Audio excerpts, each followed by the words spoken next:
when discussing risk factors for cancers of the oral cavity and pharynx with our patients. Smoking and alcohol consumption are probably the first factors we mention. However, this approach overlooks an important aspect of contemporary oral and oropharyngeal oncology. How often do we discuss sexual behavior in the context of oral health? It may sound unexpected, but certain oropharyngeal malignancies can no longer be adequately considered without addressing the role of human papillomavirus, or HPV. Dr. Prabhu and colleagues, in the chapter Human Papillomavirus-Associated Oral Lesions, provide a detailed discussion of the relationship between HPV infection, sexual behavior, and malignancies of the oral and oropharyngeal regions. One important point should be clarified from the outset. Oral sex itself does not cause cancer in the sense of a direct causal relationship. The relevant issue is the potential transmission of HPV through sexual contact, including oral sexual contact, followed by persistent infection with certain high-risk viral types. The book places particular emphasis on HPV type 16, for which there is strong evidence supporting a carcinogenic role in oral and oropharyngeal malignancies. Most individuals who acquire HPV infection during their lifetime will not develop cancer. HPV infection is extremely common, and many infections remain asymptomatic and resolve spontaneously. It would therefore be incorrect to tell a patient, "You have HPV, therefore you will develop cancer." That is simply not true.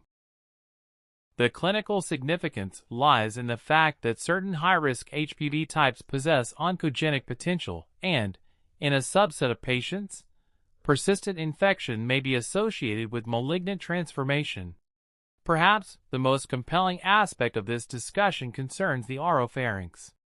The authors indicate that oropharyngeal carcinomas, particularly tonsillar carcinomas, demonstrate the strongest association with HPV. The book also describes a growing body of evidence indicating that a substantial proportion of oropharyngeal squamous cell carcinomas are associated with HPV infection, with sexual behavior representing an important risk factor for HPV-positive disease. Even more noteworthy is the association, according to the evidence reviewed by the authors, between the risk of HPV-positive oropharyngeal squamous cell carcinoma and the lifetime number of oral sexual partners.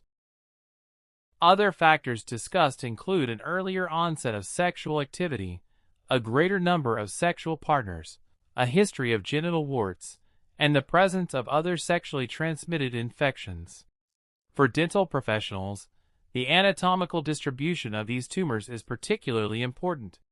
Oropharyngeal squamous cell carcinoma includes malignancies involving the tonsillar region, the base and posterior third of the tongue, the soft palate, and the posterior and lateral pharyngeal walls.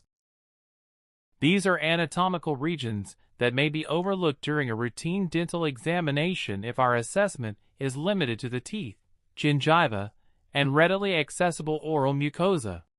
The problem is further complicated by the fact that early symptoms may not appear particularly alarming. A patient may report dysphagia, odynophagia, a foreign body sensation in the throat, refertotalgia, or may notice a cervical mass. Oral bleeding or an ulcerated or indurated lesion may also occur. The authors further emphasize that the symptoms may mimic those of common upper respiratory tract infections. This is precisely where the dentist assumes an important clinical role. Examination of the patient should not be limited to identifying dental caries, periodontal pockets, and prosthodontic problems.